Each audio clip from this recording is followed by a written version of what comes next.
Hello everyone, good morning. তো সকালবেলা আজকে রেডি হয়ে গিয়েছি। আজকেও যাবো একটা জায়গা, তো কোথায় সেটা বুঝতেই পারবেন। তো কোথাও তেমন যাইনি আশা থেকেই, ওই বাপের বাড়ি ছাড়া, তো সেখানেই অ্যাকচুয়ালি যাবো, বুঝতে পারবেন আর কি। তো রেডি হয়ে গিয়েছি, আর সোনায় রেডি হয়ে গেছে, শুধু আমার বর রেডি হতে বাকি। তো ওই জন্য ভাবলাম একটা ক্লিপ নিয়েই নিই, তারপরে চলে যাবো হুস করে, জাস্ট একটু। তো আর এখন মর্নিং ছিল, অ্যাকচুয়ালি দুপুর গড়াতে যায়। তো যাই হোক, এখনও কিছুটা বাকি আছে সময়। আর সোনাইও সেজে গুজে রেডি হয়ে ওই যে ওর ঠাম্মির দিকে, দাদুকে, সবাইকে দেখাচ্ছে যে কেমন সেজেছে, ওদিক ওদিক ঘুরে যাচ্ছে। কুক, টাটা করে দাও, টাটা করে দাও।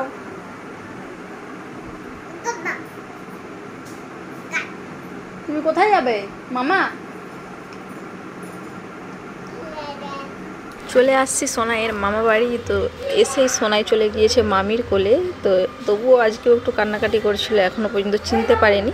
এই মাত্র 4 দিন, 4 দিনে কি আর চিনতে পারে? একটা সপ্তাহ না গেলে ও কাউকেই চিনতে পারে না। তো যাই হোক, কান্নাকাটি করছিল বলে আবার আমার কাছে চলে আসলো। দেখুন, এটা তো বড় হয়, এটা তো বড়। এই যে কেমন লাগছে দেখ, তোকে নিজে দেখ। চুপ করো,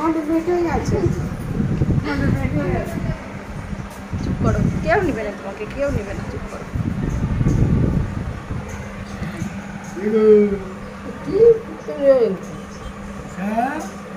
কান্না থামিয়ে সোনাই আবার ওর মামিমার কোলেই বসলো। গিয়ে দেখুন চিপস খাচ্ছে, কোল্ড ড্রিঙ্কস খাচ্ছে। তো মোটামুটি কোলেই খাচ্ছে আর কোল থেকে ফেলছে। তো আমাদেরও গিয়ে মোটামুটি কোল্ড ড্রিঙ্কস খাওয়া কমপ্লিট হয়ে গিয়েছে। তো বসে আছি। আর ও মামা বাড়িতে সত্যি বলতে চেনেই না, কারণ ওই আসি আর কয়েক ঘন্টা বাদে চলে যাই। আর বাড়িতে থাকাকালীন বেশি দিন বাড়িতে থাকে, তো সেই জন্য বাড়ির সবাইকে তবুও টুকিটাকি চিনতে শিখেছে। আর মামা বাড়িতে শুধু মাসি, ওর মামা, ওরা দুজন ছোট, তো ওর সাথে খেলা করে, তো ওদেরকে চিনে। আর মামিমাকে একটু চিনে, কারণ বেনারস থেকেই দেখছে।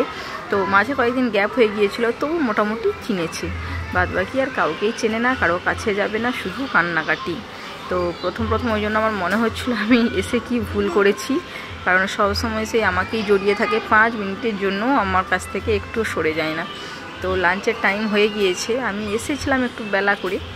আর আসার কারণটা তো বলাই হয়নি, কোনো কারণ ছাড়া বাপের বাড়িতে আসা, ওরে বাবারে মহা অন্যায় কাজ একটা।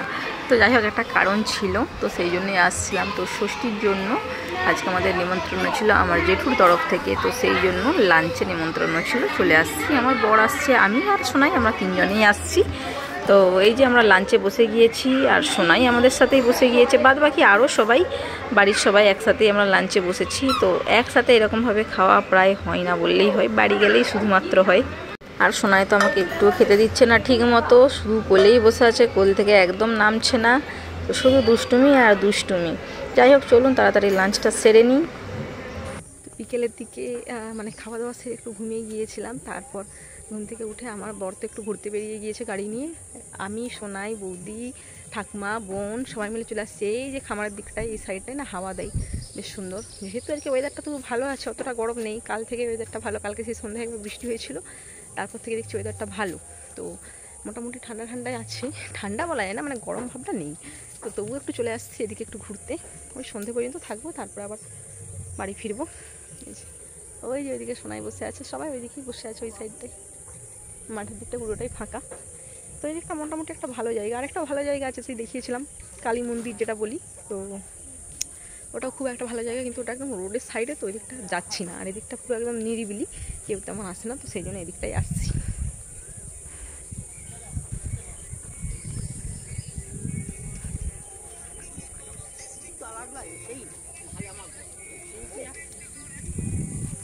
গল্প করতে করতে দেখুন অনেকটাই সন্ধে হয়ে গিয়েছে, আবার বাড়ি ফিরবো। আর বাড়ি ফেরা মানেই আমার নিজের বাড়ি ফেরার পালা, মানে শ্বশুর বাড়ি।